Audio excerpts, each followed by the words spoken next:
Oh, that's a good sign. The first thing the people hear on new fucking video is a bottle opening. Yeah. Okay. I'm me. You're you.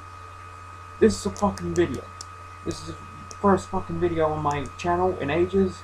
Yes, I've had a haircut. Don't fucking talk to me about it. Not because it was that particularly a traumatic experience. I just hate it when you get your haircut and people are like, "Hey, have you had your haircut?" No, I walked through an irradiated portion of fucking Chernobyl, and now the shit's just falling out. But it happens to be falling out in a very neat manner. Of course, I had a fucking haircut, but yeah, I'm one bottle of jock, however the fuck you say this, down, which means I'm not drunk yet. But that slight bit of buzz plus ever so slight. I'm not that fucking lightweight.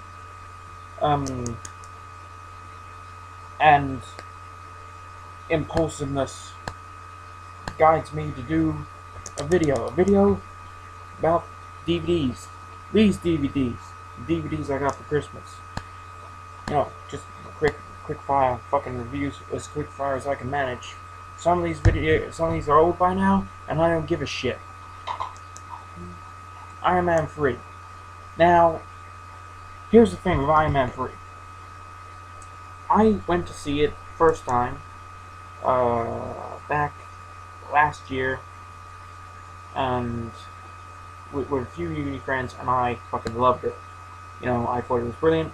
I really liked how, after the mess that was Iron Man 2, they kind of brought it back to roots and brought it back to Tony Stark being fucking awesome and a wreck at all the same time. Whereas it was just kind of him being a wreck in Iron Man 2, and it was kind of boring. Not that plotline doesn't have a place. It's kind of a shame that it wasn't done well. I heard that was a big part in the comics. They had this big, serious fucking alcoholism plotline,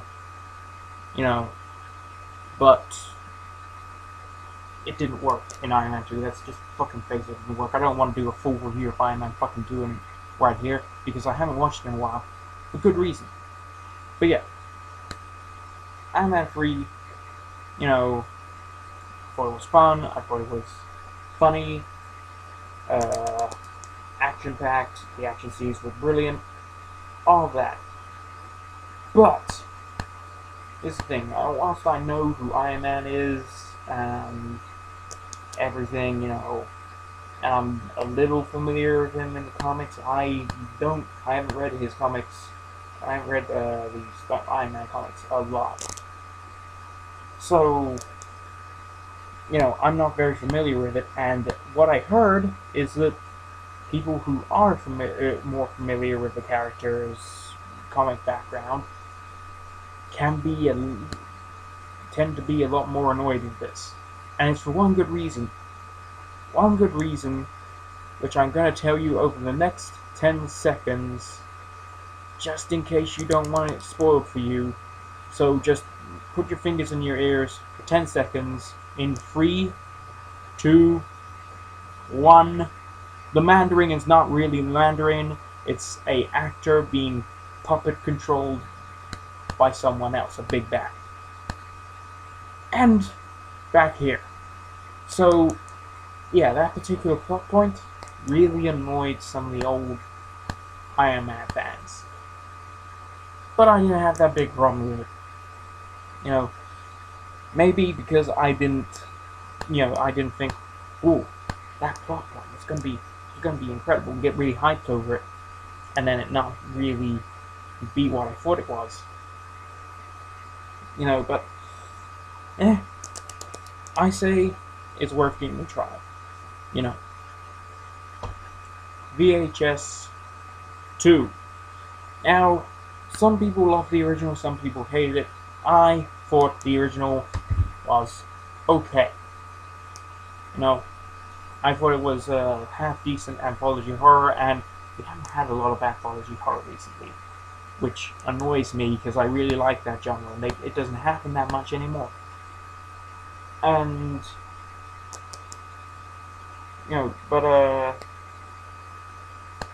the original, it some parts are scary, some parts are boring, some parts were just cheesy. The main problem that the original had was that most of the protagonists, including rather importantly the ones in the background story, were utterly detestable. You didn't like these people in the slightest, and thus you didn't really give a shit when they were being like viciously torn apart by some zombie and shit, And it definitely shows that with some of the better stories of the original didn't have that problem as much. The sequel tackles that problem a lot better, when the protagonists do bad things, they're not quite such horrible things. If you've seen the original, you know what I mean. There's still a distinct lack of class, I gotta say. I mean, I'm no fucking art film shit, but it's hard to explain. Basically, they like to put a lot of fucking tits in the fucking movie, and it's just kind of distracting. I don't even get why that's happening anymore, This is the age of the internet. Fucking... Wait, it's not gonna draw anyone in, because... See that shit all the fucking time. But, yeah. But yeah, like, there's still that distinct that cross, but it's a lot better. It's a lot better this time around. The characters can actually be likable this time, which is a fucking huge improvement. We've got 4 stories this time, which I think gives them a lot more room to breathe, but it's a little funny. You see all these screenshots on the back? These are all from one story. Now, arguably, it is the most impressive story of the piece, but, that just strikes me as a bit odd, especially as it doesn't even say that they're all from the same story. I don't know, maybe they like the cinematography in that the best. Probably is. Might be, actually. Might be. But, anyways. So, yeah. VHS 2, it's good. Better than the original. Which isn't a massive improvement. And still, I'd say if you utterly hated the original, there's not much chance that you're gonna be impressed by this. But if you're one of the people who liked it, go ahead. Pacific fucking Rim. I'm not fucking gonna talk to you about Pacific Rim, okay? I'm just gonna say fucking watch it. Fucking watch it. Okay? No. I don't need to fucking make a point. This is my fucking dissertation. Fucking robot. Giant robot fucking fighting interdimensional monsters. Just fucking watch it. Jesus. The World's End. The final part in the Cornetto trilogy. I think I could have sworn that earlier on they were calling it the Neapolitan of Death or something. I don't know. It's the Cornetto trilogy now. But The World's End, basically the Shaun of the Dead team tackling body snatchers, and it's very good. It's funny, action-packed. The action scenes are surprisingly good for what is mainly a comedy piece. It was always impressive for me about the Cornetto trilogy, how even though they were sort of parodying what they were covering, it was still a good example of the genre overall, outside of parody. So, I was impressed by it. Surprisingly very sad as well. And I don't know, if I have any American viewers, I really want you to talk about this in the comments. But I feel like it had particular relevance to Monday, and I really do. The sort of themes covered in it, the fact that they go back to the pubs that they loved as a kid, and they find that they've all been turned into fucking chain pubs that you can't tell from each other, which is a wider metaphor for what's happening in fucking town.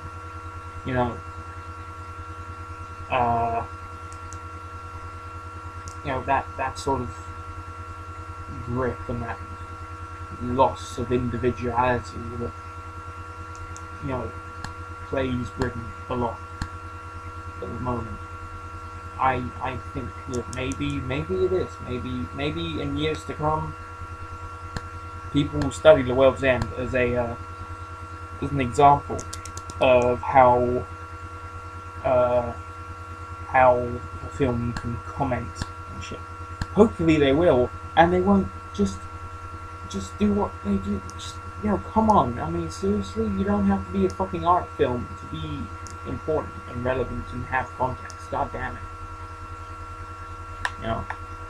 Still frustrated with my course. No, not really my course, but how we treat film in art and fuck enough of this shit. I'm trying to cut down on the waffling. Star Wars trilogy. Do I even need to say?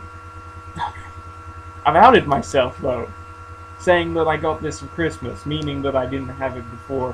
Yeah, I didn't because they were on TV so much. And the thing is, I've lived in Plymouth for the last 3 years, and the digital TV the signal here is not that good. I watch most of my TV through iPlayer and 4OD now, if I ever watch TV. And the sort of American TV shows that I would get DVD boxes for don't show on Freeview anyway. And I sure shit can't afford the Sky subscription at this point. So yeah, there's my explanation for why I didn't have Star Wars on DVD. I'd say the original trilogy is an essential. Although, let's be honest here, Return of the Jedi, that was the beginning of the end. That was the beginning of George Lucas disappearing up his own asshole. It wasn't bad yet. It wasn't even close to bad. It was still really good. But there was that definite drop in quality, wasn't there? I mean, I know, The Empire Strikes Back, hard act to follow. But seriously, watch your back. Ewoks, that's the start of the Jar Jar Binks toy-selling way of script writing, isn't it? That's what I say anyway. And the Empire just decided to build another Death Star. I mean, don't get me wrong. Maybe they should have done that earlier, but I mean, for fuck's sake, man. Do you think they could have plugged up the holes this time? At least not had a load of people on it. While it was being built and still vulnerable. Hell, they put the fucking Emperor on that shit. Whatever. And here's the last. I left it to last because I have the most to say about it. Star Trek Into Darkness. A little bit of background here. I am not a huge Star Trek fan. Contrary to popular belief, I've had a lot of people say, to me about Star Trek like I should know about it. This is what happens, you wear glasses and people assume shit about you. You wear glasses and talk about games, a lot of people assume shit. Like, I had somebody talking to me about, even other nerds. I've had plenty of people start to talk to me about World of Warcraft. I have never fucking played World of Warcraft in my life. And similarly, I never liked Star Trek all that much. I just couldn't get into it. You know? I was a big Star Wars fan, but I just, Star Trek. I have watched a few movies. I've never watched Wrath of Khan. I need to fix that. But my favorite one was First Contact. Primarily for that. The Borg were the one part of Star Trek I always loved. They were great in me. You can't not love Patrick Stewart. It's impossible. But yeah. Then along came J.J. Abrams. I liked the first one a lot. It was a bit of a silly action movie, but I liked it. It was a big old space adventure. I'm totally in for that. You know. And in a slight way, J.J. Abrams' fucking migraine-inducing flare-o-vision kind of suited it. I don't know why. But that's another argument altogether. Because Star Trek Into Darkness's problems are not lens flare. Or J.J. Abrams' directorial skills. No, it's a lot more about the story here. You know, I will say a few things I like about it. Zachary Quinto, one thing, I'm a big fan of Zachary Quinto. I loved him in Heroes. I didn't actually know until recently when I watched the first series of American Horror Story that he was in it. And when I saw him, I was like, for the fuck's sake! I like him as Spock. He's not as Patrick Nimoy, but come on. You know, that's like asking the next guy who plays the Joker, because goddamn it, corporate Hollywood is always going to bring back the Joker. We fucking know it. You know, it's like asking the next guy who plays the Joker to match up to Heath Ledger. It's impossible. Possible, you know?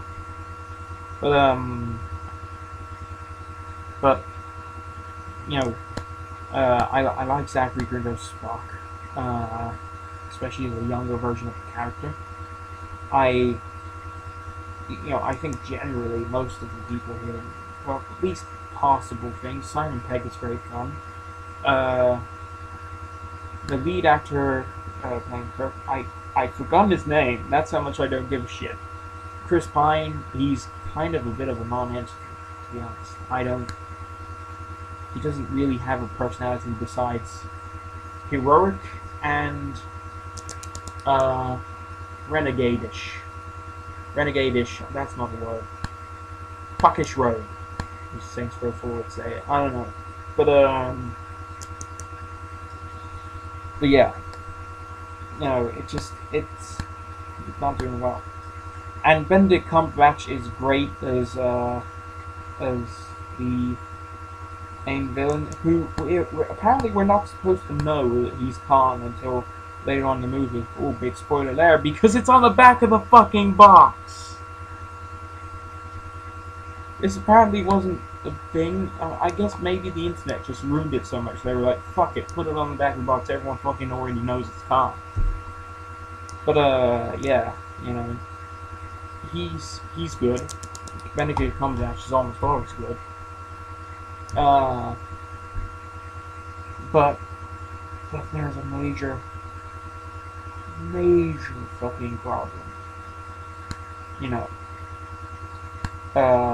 with the plot. You know, up until this point, I was all on board. You know, I mean, it was silly. Don't get me wrong, it was silly, but I was enjoying it. Up until this point, I was enjoying it. And if it pissed me off, God knows what you Trekkies must have thought of it. Now, for those of you who don't want it spoiled, end the video now. I'm not going to talk about anything else. I'll see you in the next fucking 10 years, when I make another video. But, okay, so, give you the count of 5 to fuck off. Okay? 1, 2, 3, 4, 5. I fail at numbers. Okay. You should be gone now if you don't want to hear about this. But, you know, like I said, I haven't seen Wrath of Khan, but I've seen a lot about it. You know, I pretty much know the plot. That's probably a big factor in me not bothering to get around to watching it. But, you know, I still should. Yeah.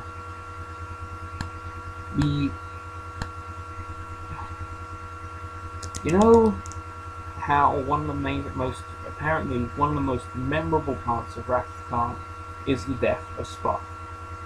You know, something goes wrong in the engine room. Like I said, I haven't watched it, but I know basically what happens. Something goes wrong in the engine room. It'll kill whoever goes in to fix it. Spock goes in to fix it.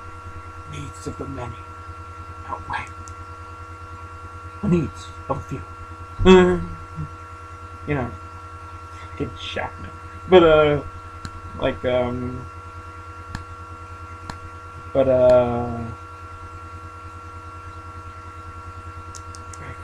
what was I gonna say? But no. You know, that really big dramatic moment. They do it again! They do it again. Except this is a prequel, so it's before. And they put Khan in, so they can barely say that it's not a prequel. You know. Unless they're going to do the whole run of movies again. In which case we're going to have to sit through Star Trek 1. God damn it. That I've heard about as well. Thank you, Nostalgia Critic, for doing a review of all the Star Trek movies. Star Trek, yeah, like, they do it again. They do it again, except this time it's Kirk going into the poisonous engine room, and Spock's on the other side. He gets really angry and goes to beat up Khan. You know. But they save Kirk. They save him. They save him using a antidote made out of a bit of Khan's blood. Okay.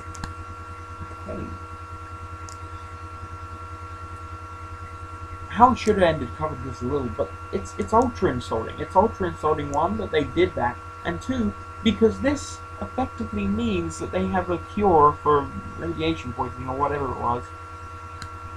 And, you know, they didn't use it to save Spock. They didn't have it. I suppose they didn't have it on board, huh? They couldn't synthesize that antidote. They couldn't. I mean, you would have thought that would be a really important thing to have around on these sort of ships. But no! Apparently, don't fucking need it anymore. You know, and that's... I still walked away feeling, you know, like it wasn't a terrible movie, but good God, that was an awful plot point. That was just so fucking terrible. That was like M. Night Shyamalan level. Current M. Night Shyamalan. Terrible M. Night Shyamalan. You know, and honestly, I thought J.J. Abrams was better than this. I didn't think J.J. Abrams was great, but I thought he was better than that. It's just like, God. Why? Why? Fucking why? You know, it's just... And because nothing changed, really, that plot point didn't even need to be there. At all. It's just, it's ridiculous. You know?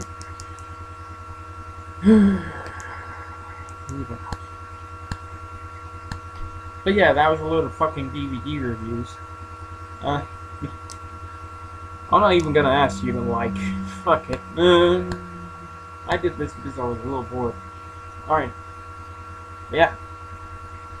See you next time I decide I need to talk about shit.